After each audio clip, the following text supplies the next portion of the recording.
रामाय रामभद्राय रामचंद्राय वेदसे रघुनाथाय नाथाय सीतायाः पतये नमः. Uttarakhand, chapter number 24, Ravana and Bali. The recitation begins now. And again journeyed in the city of Ashma the followers of Ravana dreadful in fight. There the ten-necked demon beheld a highly picturesque house, adorned with the networks of pearls and having gateways crested with Vaidurias, golden pillars and abounding in pavements. And the stairs of that picturesque house, resembling the abode of Mahendra, covered with girdles, were made of crystal. Beholding that excellent house, the highly powerful Ravana thought within himself, "Whose is this beautiful house resembling the summit of Mount Meru? Go, O Prahasta, and learn quickly whose house is this." Thus ordered, Prahasta entered that excellent house, and finding none in one apartment, he entered another, and thus entering 7 apartments, he at last saw a flame of fire. There was a man in that flame who, when seen, laughed aloud. Hearing that dreadful laughter, Prahasta's down stood on their end.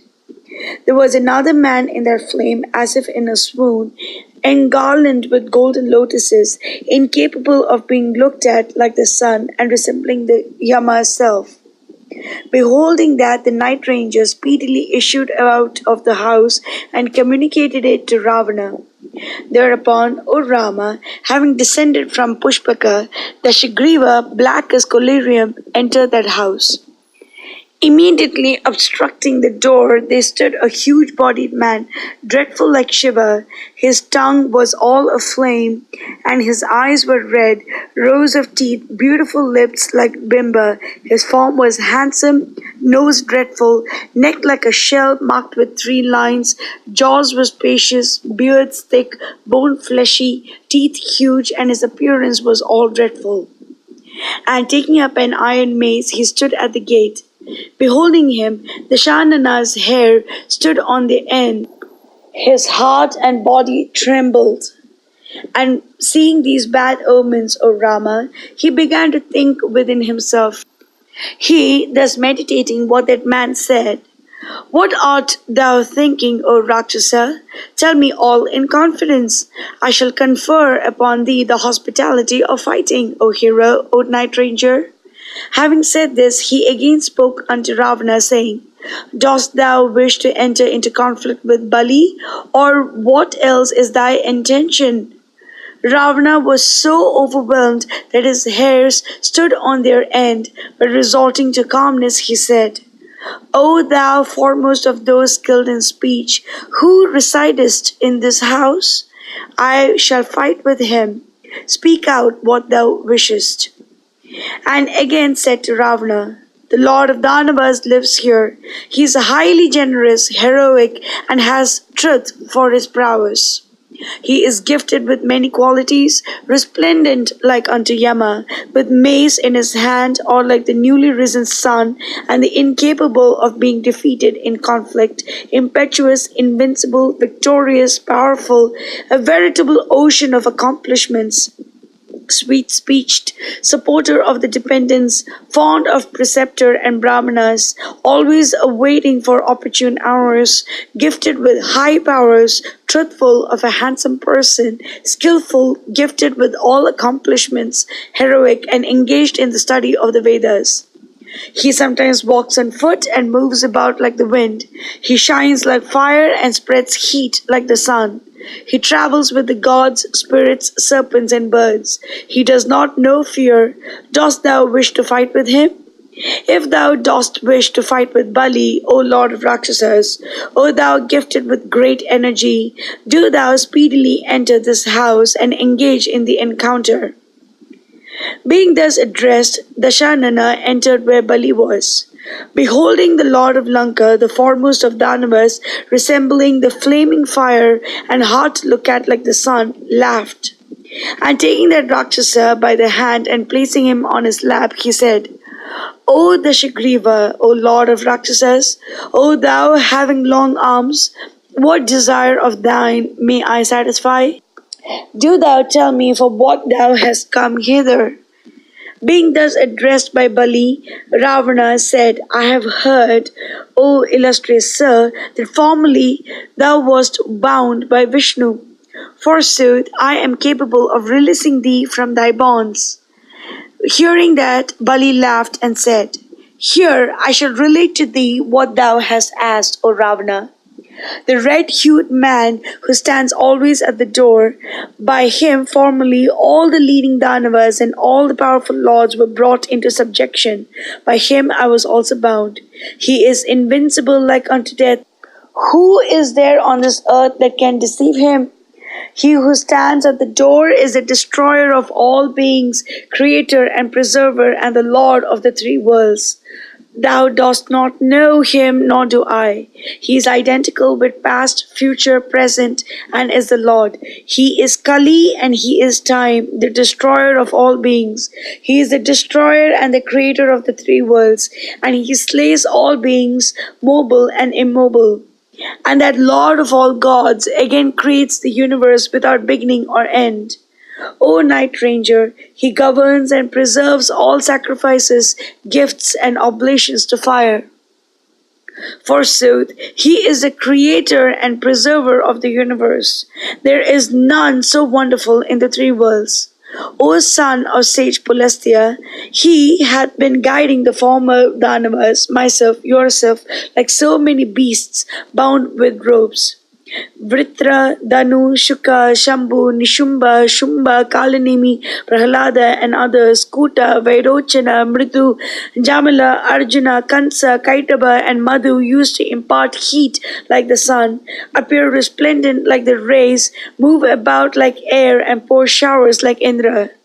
All of them celebrated many a sacrifice and were engaged in austere penances. All of them were high-souled and considered the practice of yoga as a great virtue.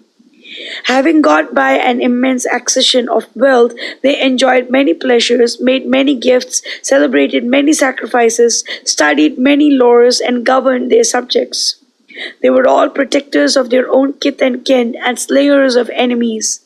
And in battle, there was none equal to them in the three worlds. They were all heroic, of a high pedigree, versed in all sacred writings, proficient in all branches of learning, and indomitable in warfare. Having defeated thousands of celestials in conflict, the high-souled ones conquered the regions. They were always engaged in those works which were not liked by the celestials, and used to maintain their own men. They were all inflated with pride and haughtiness, and effulgent like the newly risen sun. The glorious Lord Hari, the Lord Vishnu, knoweth only how to bring about their destruction, who perpetually assail the celestials. He creates all these, and he, bringing about their destruction, exists in himself at the time of dissolution. These highly powerful and high-souled Danava chiefs, assuming shapes at will, have been destroyed by the glorious Lord. Besides, all these heroes who have been heard of as being irrepressible and invincible in warfare have been discomfited by the wonderful power of Kritanta. Having said this, the Lord of Danavas again spoke unto the Lord of Rakshasas. O hero, O thou gifted with great strength, take that flaming discus which thou beholdest and come to my side.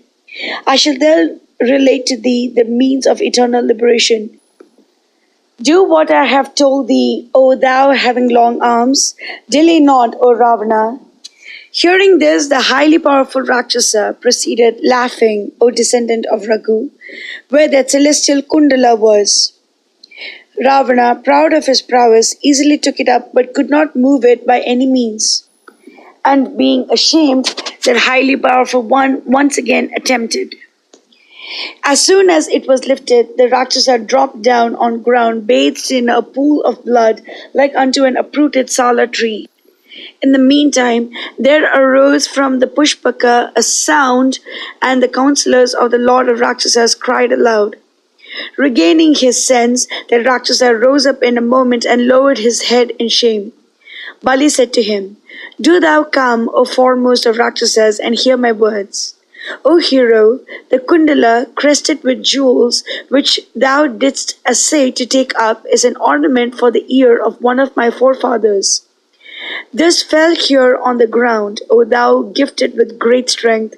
Another kundala was thrown on the summit of the mountain. Besides these kundalas, his crown was also cast off on the ground before the altar during the encounter. Formerly, none bore enmity towards my ancestor Hiranyakashipu, time, death, or illness. He had no death during the day, night, evening, or morning. O foremost of Rakshasas, he did not experience death from any weapon whatsoever.